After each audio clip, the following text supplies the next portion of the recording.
छोटे छोटे बच्चों से लेकर 500 स्कूलों में धरने हुए, 5000 स्कूल बंद कर दिए थे सरकार ने, आपको याद होगा। छोटे से स्कूल के बच्चों से लेकर धरना देना पड़ा पहली, दूसरी, तीसरी, 5वीं क्लास के बच्चों को। आप सोच सकते हो, स्कूल के बच्चों से लेकर हमारी बेटियों तक, जिनको दिल्ली जंतर मंतर पे धरना देना पड़ा, अपने लिए न्याय मांग रही थी वो बेटियां। क्या कसूर था उन बेटियों का, उन खिलाड़ी बेटियों का, ओलंपिक में हमारा शान बढ़ाने वाली उन बेटियों का? केवल ये कह रही थी कि हमें न्याय दो, लेकिन क्योंकि आरोपी भाजपा के सांसद थे, FIR तक दर्ज नहीं हुई जब तक सुप्रीम कोर्ट ने नहीं कहा, उनको दिल्ली की सड़कों पे घसीटने का काम किया गया। स्कूल के बच्चों से लेकर बेटियों तक, किसान 1 साल तक धरने में बैठे, 750 किसानों की जान की कुर्बानी हुई। किसानों से लेकर कर्मचारियों, शिक्षकों और सरपंचों तक, आंगनवाड़ी आशा वर्कर से लेकर आरती और व्यापारियों तक, हर वर्ग को सड़क पे बैठना पड़ा इन 10 साल में। हर वर्ग की अनसुनी हुई, हर वर्ग के साथ अन्याय हुआ, और जब न्याय किसी वर्ग ने मांगा तो उस वर्ग के ऊपर लाठियां बरसाई गई थी, गोलियां बरसाई गई। ऐसी अन्यायी सरकार हरियाणा में क्यों? हर वर्ग को पोर्टलों में, आईडियों में, कहीं प्रॉपर्टी आईडी, कहीं पहचान पत्र, कहीं पोर्टल। गरीब आदमी को तो सुविधा उसके घर जाके देनी चाहिए, लेकिन गरीब आदमी को उलझा दिया, कागजों में और लाइनों में खड़ा कर दिया इन सरकार ने। गुजरात में ये पोर्टल और आईडी नहीं है, तो हरियाणा के अंदर ये पोर्टल आईडी क्यों लागू हुए?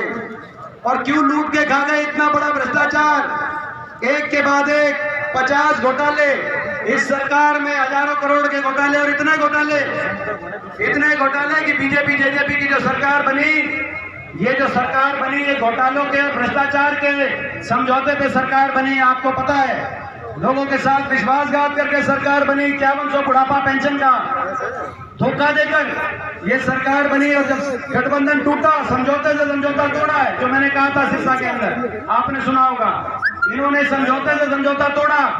और समझौता तोड़ने के बाद आपने देखा होगा, बीजेपी वाले कह रहे हैं दुष्यंत चौटाला के घोटालों की जांच कराएंगे, और दुष्यंत चौटाला कह रहे हैं बीजेपी के घोटालों के राज बताएंगे। बताओ, दोनों मिलकर लूट के, समझौता टूट के एक दूसरे को बता रहे कि वो घोटाला कर गया, वो घोटाला कर गया। आज ऐसी स्थिति बन गई। ये हम सवाल पूछ रहे हैं, ये सवाल पूछ रहे सरकार से। मैं पूछना चाहता हूं, ये सरकार से ये सवाल पूछने चाहिए कि नहीं चाहिए? मैं आपसे पूछना चाहता हूं। अग्निवीर योजना ले आए, कौशल निगम ले आए, SC समाज और OBC समाज के बाबा साहब के संविधान में जो हक मिले थे, सरकारी नौकरी का, और सरकारी नौकरी में आरक्षण के हक को समाप्त करने का काम किया। कच्ची नौकरी हरियाणा के नौजवान को देकर शोषण करने का काम किया। 5 साल में केवल 10,000 पक्की भर्ती, और उन 10,000 में भी ज्यादातर हरियाणा के बाहर के नौजवान लगे। बाकी तो सीटी में उलझा दिया, भर्ती घोटालों में उलझा दिया, पेपर लीक घोटालों में उलझा दिया, और यह सरकारी पद समाप्त कर दिए। 2 लाख सरकारी पद ही समाप्त कर दिए। SC समाज और OBC समाज के अधिकारों को छीनने का काम किया। लेकिन जब से हमने अभियान शुरू किया है, बीजेपी वाले कह रहे हैं हम हिसाब नहीं देंगे, कह रहे हम तो हिसाब मांगेंगे कांग्रेस से, हम हिसाब नहीं देंगे। आपने देखा होगा, जब से यह अभियान शुरू किया है, इनके बयान आ रहे हैं, चाहे भाजपा के मुख्यमंत्री हों, चाहे पूर्व मुख्यमंत्री हों, चाहे केंद्रीय गृह मंत्री हों, चाहे इनके इंचार्ज हों, सब आगे कह रहे हैं हिसाब नहीं देंगे। मैं भाजपा वालों को बताना चाहता हूं, जो दिल्ली से आगे कह रहे हैं कि हिसाब नहीं देंगे, ये भाई ये अपनी होल्डिंग नीचे कर दो। ये जिनके पास ये तख्ते हैं, नीचे रखना। जब चलेंगे आप हमसे पीछे चलना, तब तक आप भागना कोई दिक्कत नहीं। अभी नीचे रखना, हमने देख लिए सारी हाजिरी लगी है। जो बीजेपी वाले कह रहे हैं कि हम हिसाब नहीं देंगे, उनको मैं कहना चाहता हूँ, ये हरियाणा है, ये हरियाणा है प्रधान। ये यहाँ हिसाब हम सीधे हो सकते हैं। हरियाणा का आदमी सीधा है, सच्चा सूदा सादा है। हम ठगे भी जाते हैं, लेकिन जब ठगे जाते हैं तो भाई हिसाब भी हम लेते हैं। और आप हिसाब दो, आपको हिसाब देना होगा, आप सवालों का जवाब दो, नहीं तो चुनाव आएगा, आपका हिसाब चुकता कर देंगे। मैं आज आप कहना चाहता हूँ, नाम आपको याद होगा, पिछला जब प्रोग्राम था, मैंने एक बात कही थी, आपको याद होगा, मैंने चुनौती देके एक बात कही थी, जो विश्वासघात कर गए जेजेपी वाले, उनको चुनौती दी थी कि आपने विश्वासघात किया जनता के साथ, अगले चुनाव में हरियाणा की किसी विधानसभा सीट से आपकी जमानत नहीं बचेगी। मैंने क्या था कि नहीं किया था, नहीं बताया। आज भी मैं इनको बीजेपी वालों को कहना चाहता हूँ, एक चुनौती इनको दी थी, इनको भी कहना चाहता हूँ, आप हिसाब नहीं दोगे जनता को, जनता हिसाब चुकता करेगी, जनता ये हिसाब देगी। हरियाणा की जनता, लोकसभा चुनाव में हरियाणा की जनता ने बीजेपी को किया हार, विधानसभा चुनाव में कर देंगे बीजेपी को, ये हिसाब देना पड़ेगा।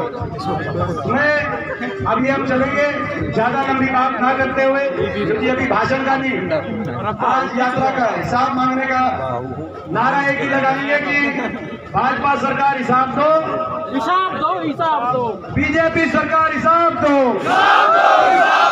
इस नारे के साथ चलेंगे। जो हमसे आगे चलेगा वो हमारा साथी नहीं है, जो हमारे साथ आया है, इस प्रोग्राम में आया है, वो सभी साथी पीछे चले। ज्यादा लंबा नहीं है, गर्मी है, ज्यादा लंबा का ज्यादा लंबी। और मैं बताऊं, 12वें हल्के में आया हूं, मैं तो न्यू मान रहा था कि सबसे लंबी जो है ना यात्रा नागनौम में रखी पाओगी, इनने सबसे छोटी रखी पाई।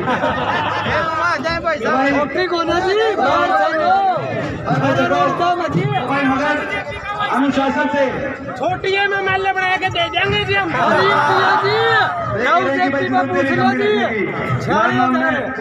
तो भाई धीरे धीरे चलेंगे और आप सब पीछे रहना, हमारे से पीछे रहना, हम आगे चलेंगे। जो एक मीडिया की वैन होगी जिसमें एक जो है जीप के ऊपर मीडिया खड़ी दिखाई देगी, हम उसके पीछे होंगे, और दूर से आपको दिख जाएगा मीडिया की वैन है, आपने उसके पीछे रहना है, पीछे रहना है, पूरा साथ चलना है, आखिर तक चलना है। गर्मी तो नहीं मान जाओगे अपनी, बताओ। ये लड़ाई हरियाणा को बचाने की लड़ाई है, ये लड़ाई हरियाणा के नौजवान के भविष्य को बचाने की लड़ाई है, ये लड़ाई हमारे किसान को, मजदूर के सम्मान को बचाने की लड़ाई है, हमारी बेटियों के मान सम्मान को बचाने की लड़ाई है, ये लड़ाई भारत के संविधान, बाबा साहब के संविधान को बचाने की लड़ाई है। मुझसे पूछ रहे थे, दिल्ली से मीडिया वाले आए थे, कह रहे थे इतनी गर्मी में आप यात्रा कर रहे हो, मगर यात्रा कर रहे हैं। रात को 11 बजे घुसते, कल हासी में भी आपने देखा होगा, और सुबह निकल पड़ते हैं, ये यात्रा कर रहे हैं। एक एक घर में हरियाणा मांगे हिसाब के अभियान को आपको लेके जाना है, हर घर में आप जाना, हर विधानसभा में मैं जाऊंगा। आज समय नहीं है हमारे पास, ये 2 महीने का समय है, 2 महीने का समय आपने देखा होगा। बीजेपी जब से यात्रा शुरू हुई है, बीजेपी हरकत में आ गई, आगे की नहीं आ गई हरकत में, आ लिया पसीना, बीजेपी हरकत में आ गई है। मुख्यमंत्री जी नायब सिंह जी घोषणाएं शुरू कर दी, वो नायब सिंह जी ने, मैं धन्यवाद करता हूँ। जितनी वो घोषणा कर रहे हैं उससे ये पता चलता है कि इनकी सरकार बिल्कुल फेल थी 10 साल। उनका बयान आया कि अब मुख्यमंत्री के दरवाजे खोले जाएंगे, महीना बचा 10 साल से तो बंद थे, खोले जाएंगे, यही बात है ना।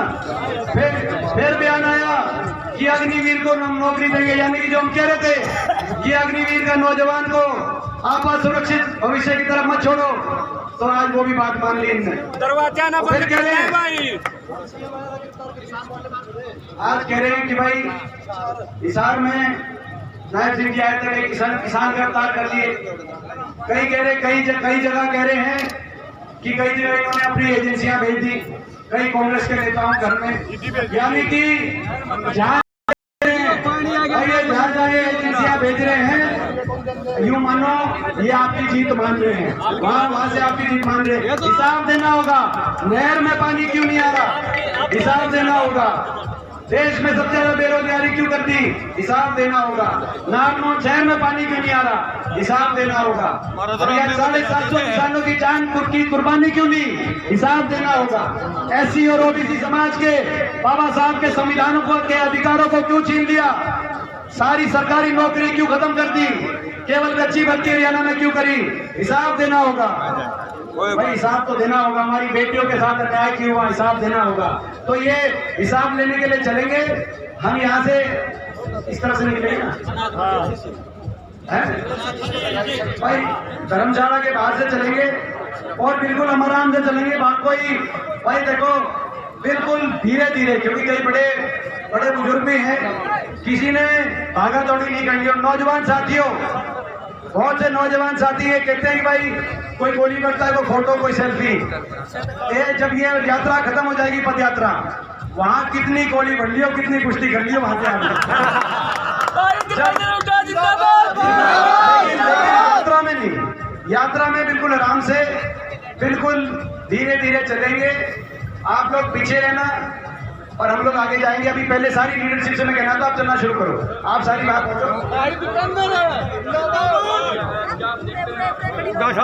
ये अभी ये बता रहे हैं, 1 मिनट तो सुन लियो, ये छोरा ने मना दिया बेचारा दिमाग। ये एक बार अभी ये बता रहे हैं, एक बार प्रेस वाले सवाल पूछ रहे हैं, दिल्ली वाले प्रेस वाले आए हुए हैं, वो तो मेहनत कर रहे हैं, ये दिल्ली वाले प्रेस वाले आए हैं ऊपर सारा। ये एक बार प्रेस वाले पूछ रहे हैं, कह रहे हैं कि कल ईडी कांग्रेस के 2 विधायकों के घर थी, आज सुबह सोनीपत के विधायकों को भी 3 मैं समझता हूँ जहाँ जा रहे हमारे जीत का सर्टिफिकेट देने जा रहे हैं, जहाँ जा रहे हैं। 3 कांग्रेस के विधायक जब से अभियान शुरू हुआ है, ये सोचते हैं कि लोग रुक जाएंगे। अभियान ये शुरू हुआ है, सरकार से जवाब हम सवाल उठाने बंद कर देंगे। लेकिन भाई मैं इनको ये कहना चाहता हूँ, जहाँ जा रहे हैं, जीत का सर्टिफिकेट देने जा रहे हैं। अभी वो 3 जगह गए हैं, हो सकता है भाई 80-90 जगह भी चले जाएं, कोई बात नहीं। जो है मैं तो भाई अब अनुशासन में चलेंगे, आप लोग सब पीछे रहना।